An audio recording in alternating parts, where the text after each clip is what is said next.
Hai teman-teman, berikut Mimin akan memberi informasi penting seputar performa para pemain timnas Indonesia malam tadi. Seperti Calvin Verdonk yang akhirnya mencetak gol yang sangat indah bersama Nech Nijmegen malam tadi.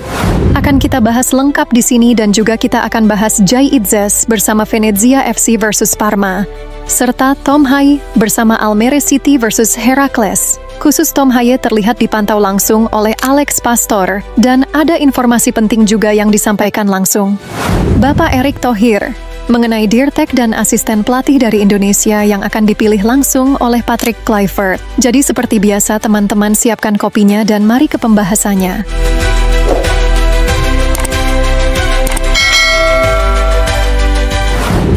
Konsisten Calvin Verdonk mencetak gol yang sangat indah tadi malam. Gol Calvin Verdonk terjadi pada menit 70.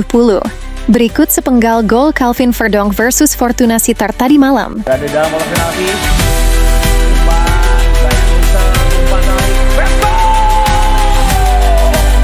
Ini dia sosok superstar yang dimiliki oleh Ederson Nijmegen. Dia di musim ini gol pertama dari pemain berusia 20 tahun dan juga menjadi gol pertama pemain Indonesia yang tidak disia-siakan oleh Calvin Verdonk. Gol yang sangat cantik ya Ken teman-teman. Gol Calvin Verdonk ini pun membuat gemuruh supporter Nech Nijmegen syok bergetar di stadion. Pada laga ini Calvin Verdonk menjadi pemain terbaik sepanjang laga dan mendapat pujian dari media-media Belanda berkat gol indahnya serta konsistensinya dalam bermain bersama Nech Nijmegen. Calvin Verdonk juga tak luput dari pantauan sang ahli strategi yaitu Alex Pastor. Walau dipantau via online oleh Alex Pastor setelah menyaksikan laga Tom Haye bersama Almere City, akan tetapi tetap saja Calvin Verdonk berhasil memikat hati Alex Pastor dengan berhasil mencetak gol yang indah. Pada laga tersebut Nech Nijmegen berhasil menang telak atas Fortuna Sittard dengan skor 4-1. Di laga ini Calvin Verdonk seperti ada di mana-mana teman-teman.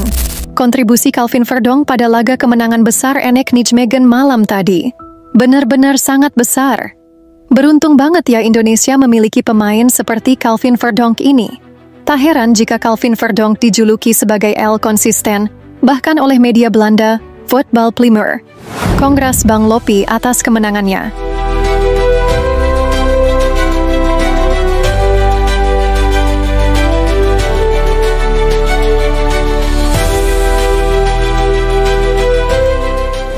Berbeda nasib dengan Calvin Verdonk, lagi dan lagi Venezia FC bermain imbang.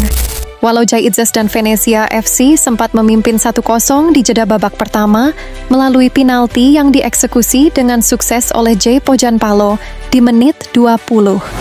Akan tetapi sayang sekali di menit 50 back, Venezia FC Antonio Candela melakukan blunder fatal yang mengakibatkan penalti untuk Parma yang dieksekusi juga dengan sukses oleh Hernani. Ya, pemain Venezia FC Antonio Candela dikritik keras oleh para supporter Venezia akibat performa buruknya di laga ini. Fans menilai Candela bermain sangat buruk sejak melawan Napoli, dan sampai hari ini, fans Venezia FC di sosial media meminta agar Candela tak diturunkan untuk sementara waktu karena performa buruknya di beberapa laga yang berakibat batalnya Venezia FC meraih kemenangan. Berbeda dengan Antonio Candela, El Capitano Jay Itzes justru bermain sangat baik di laga Venezia versus Parma malam tadi.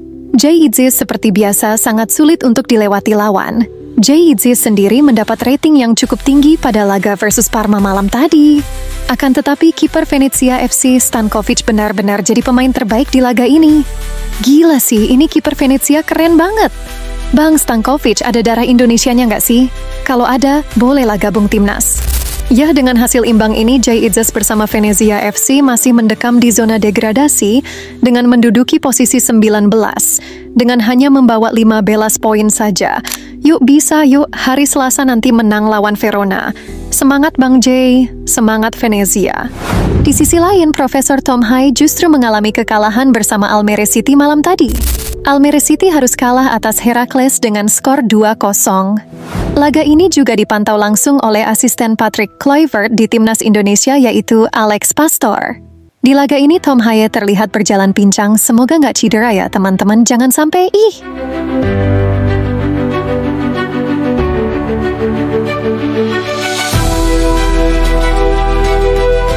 Selanjutnya, Erick Thohir beri kabar baik tentang calon Dirtek yang akan diumumkan akhir Februari mendatang.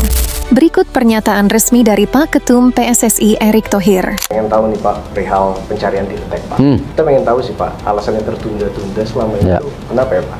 Di Indonesia sendiri sudah ada beberapa figur pelatih yang juga punya track record dan hasil yang bagus. Jadi kita mesti cari figur yang benar-benar bisa dihormati dan juga mengerti bagaimana rencana sepak bola Indonesia ke depan.